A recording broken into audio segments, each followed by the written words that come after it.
రాత్రి 12 రాలేకపోయాను. వ్యాపారం ఎలా జరిగింది? చాలా బాగా జరిగింది. నమస్కారం అండి. నమస్తే. మంచినీళ్ళు ఏమైనా వచ్చుకుంటారా? వద్దమ్మా, ముందు వ్యాపారం గురించి మాట్లాడుకుందాం. కలెక్షన్ ఎంత? 3500 అండి. అబ్బా సాయిరామ్, అందులో నేను ఇచ్చిన 450 రూపాయలు పక్కన పెట్టి.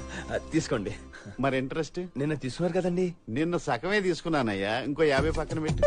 ఇప్పుడు ఎంత ఉంది? 3000 ఉంది. పెట్టుబడి ఎవరు పెట్టారు? మీరు. ఇందులో నష్టం వస్తే భరించవలసింది ఎవరు? మీరు. లాభం వస్తే తీసుకోవాల్సింది ఎవరు? మీరే. సార్ మొత్తం లాగేసుకున్నారు. నేను మొత్తం తీసుకునేంత స్వార్థపరుడు కాదయ్యా. నువ్వు కన్ఫ్యూజ్ అయ్యి నన్ను మిస్అండర్స్టాండ్ చేసుకుంటున్నా. ఇలా కూర్చో చెప్తాను. ఇందులో మీ శ్రమ కూడా ఉంది. మీకు సగం, నాకు సగం. పోలేరు బాబు, ఇదేనా మిగిలింది? నిన్న 1000తో బ్లాస్ట్ చేశాను ఓపెనింగ్ లో. అది బోనే కదండి. బోనే అయిపోయింది కదా.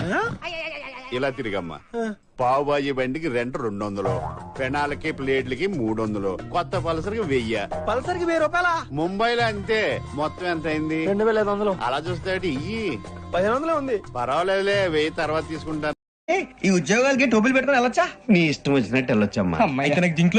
నాకు స్టీల్ ప్లేట్ నాకు బంకులో గానీ కన్ఫ్యూజ్ చేయగానే ఆయన్ని అందరికి ఒక చోట ఇప్పించాను సార్, కలిసి పని చేసుకుంటాం. జీతం ఎంతండి?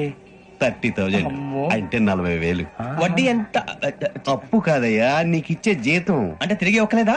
ఫ్రస్ట్రేషన్ లో ఉన్నట్టున్నాడు. అవునండి. నువ్వు ఇచ్చిన వాళ్ళు తీసుకోరు. మాకు అవసరం కూడా అదే. అంతేకాదు, ప్రతి నెల గ్రాట్యుటీ, పిఎఫ్. సరే కానీ భగవాన్ జీ, ఈ ఉద్యోగాలకి టోపులు పెట్టుకుని వెళ్ళొచ్చా? నీ ఇష్టం వచ్చినట్టు వెళ్ళొచ్చమ్మా. నాకు స్టీల్ ప్లేట్ నాకు బంకులో గానీ కన్ఫ్యూజ్ చేయగానే ఆయన్ని అందరికి ఒక చోట ఇప్పించాను సార్, కలిసి పని చేసుకుంటాం.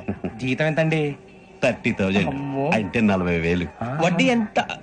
అప్పు కాదయ్యా, నీకు ఇచ్చే జీతం. అంటే తిరిగి ఒక్కలేదా? ఫ్రస్ట్రేషన్ లో ఉన్నట్టున్నాడు. అవునండి. నువ్వు ఇచ్చిన వాళ్ళు తీసుకోరు. మాకు అవసరం కూడా అదే.